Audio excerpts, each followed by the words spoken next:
আর কাজ দিয়ে এরকম ডিজাইন গুলো আজকাল বেশ ট্রেন্ডিং এ চলছে। আর আরেকটা ব্যাপার, এটা কিন্তু কুচ গুজরাটের একটা ট্রেডিশনাল ক্রাফট। ওয়েট, আরেকটা ইনফরমেশন দিচ্ছি এই ব্যাগটার ব্যাপারে। স্পেশালি এই ব্যাগটা আমায় জুক স্পন্সর করেছে, আর এটা কিন্তু একটা ইন্ডিয়ান ব্র্যান্ড। আর এখানেই শেষ নয়, it's a vegan brand that makes handcrafted bag and it's also PETA approved and এটার কোয়ালিটি জাস্ট অসাম। আর পার্সোনালি এই ডিজাইনটা আমার ব্যাপক লেগেছে। এরকম আরো ডিজাইন আছে ওদের ওয়েবসাইটে। আরে ডিসকাউন্টও তো চাই নাকি? YT12, this is my coupon code, use it and get 12% discount. So description box A link দেওয়া আছে, যাও গিয়ে চেক আউট করে নাও। ওকে, তো লিপন আর্ট ট্রাই করার জন্য আমি এখানে ক্যানভাসের বদলে নিয়ে নিই এই কেকের বেসটা, কারণ আমি গরিব গাইস। Subscribe please, subscribe. আমি কি বেশি না কম করলাম?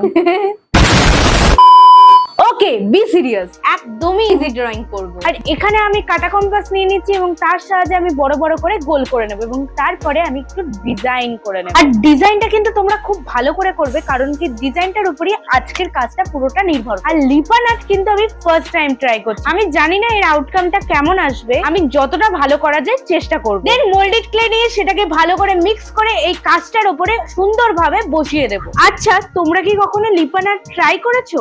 তাহলে এক্ষুনি কমেন্ট করে জানাও। আর এখানে কিন্তু আমি প্রতিটা ডিটেলস নিখুঁত ভাবে করছি, কারণ আমি মনে করি তোমার ডিটেলিংসটা যতটা ভালো হবে কাজটা ততটাই সুন্দর হয়ে উঠবে। তো এটাকে হ্যাঙ্গিং করার জন্য আমি এখানে পেছনে এই পিনটাকে ভেঙে ক্লে দিয়ে ভালো করে লাগিয়ে দেব। আর এইভাবে তোমরা অনেক কিছু হ্যাঙ্গিং করতে পারবে, কারণ মোল্ডেড ক্লে শুকিয়ে গেলে একদম পাথরের মতন হয়ে যায়। দেন আমি এখানে জিসে অ্যাপ্লাই করে কালার করা স্টার্ট করে দিলাম। আর আমি এখানে আমার পছন্দ মতন কালার করছি, তোমরা তোমাদের মতন করে করো। দেন আমি এখানে কালার করার পরে ভার্নিশ অ্যাপ্লাই করে নিচ্ছি। তারপর আমি এই পুরো কাজটার উপরে কাজ বসাবো, যাতে জিনিসটা দেখতে আরো সুন্দর লাগে। আর আমি কিন্তু এখানে ডিফারেন্ট শেপের কাজ বসাচ্ছি, আর আমি কিন্তু খুবই এক্সাইটেড এর আউটকামটা কেমন হবে দেখার জন্য। আর তোমরাও কি এক্সাইটেড? তো দিল থামকে बैठो। ওয়েট, ব্যাস আরেকটু ডিটেলিংস বাকি আছে, আর তারপরেই বাস রেডি আমাদের Lipon art. This is the final look.